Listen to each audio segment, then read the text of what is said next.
तो आज की इस विस्तृत चर्चा में हमारे पास बहुत कुछ है।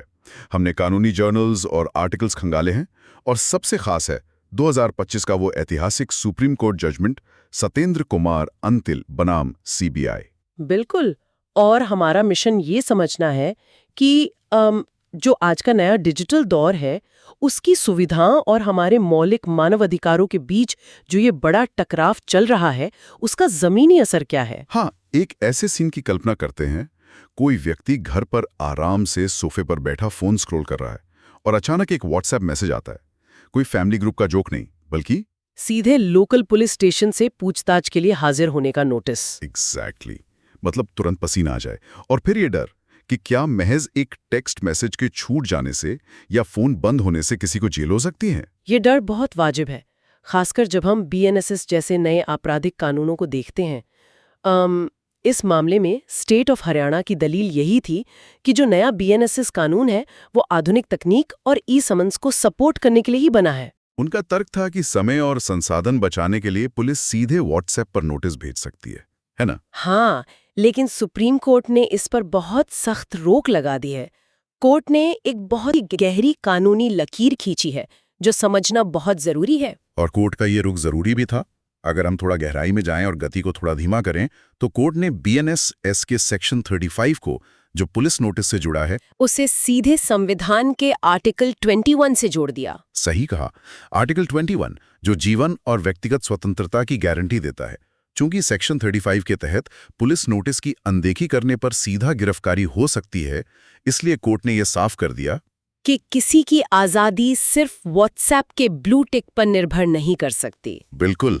मतलब सोचे ना, अगर किसी सीनियर सिटीजन को व्हाट्सएप पर पीडीएफ फॉर्मेट में नोटिस आता है और उन्हें वो खोलना ही नहीं आता, या फिर इंटरनेट नहीं चल रहा हो, क्या सिर्फ इस तकनीकी चूक की वजह से उन्हें गिरफ्तार कर लेना चाहिए?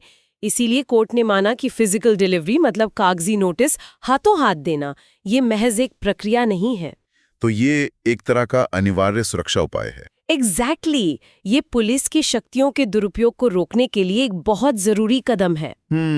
इस फैसले में एक और बड़ी दिलचस्प बात सामने आई, वो जो जानबूझकर छोड़ना या इंटेंशनल ओमिशन वाला पॉइंट है बीएनएसएस के सेक्शन 350 को लेकर। हाँ, ये बहुत ही स्मार्ट एनालिसिस था कोर्ट का। कानून बनाने वालों ने ट्रायल्स और पूछताछ के लिए तो इलेक्ट्रॉनिक तकनीक के इस्तेमाल की अनुमति दी है, लेकिन जांच या कहें कि इन्वेस्टिगेशन, उस शब्द को जानबूझकर बाहर रखा गया है। इसका मतलब शुरुआती पुलिस जांच के लिए तकनीक का इस्तेमाल नहीं होना चाहिए। सही बात है। और यहीं पर कोर्ट समन्स और पुलिस नोटिस के बीच का जो सबसे बड़ा फर्क है वो साफ हो जाता है। हाँ, कोर्ट समन्स एक औपचारिक न्यायिक कार्य या जुडिशियल एक्ट है जिस पर बाकायदा एक डिजिटल मुहर होती है, जबकि दूसरी तरफ पुलिस का नोटिस एक कार्यकारी कार्य यानी एग्जीक्यूटिव एक्ट है। कार्यकारी शक्तियों को बेलगाम होने से रोकने के लिए ही फिजिकल नोटिस जरूरी किया गया है।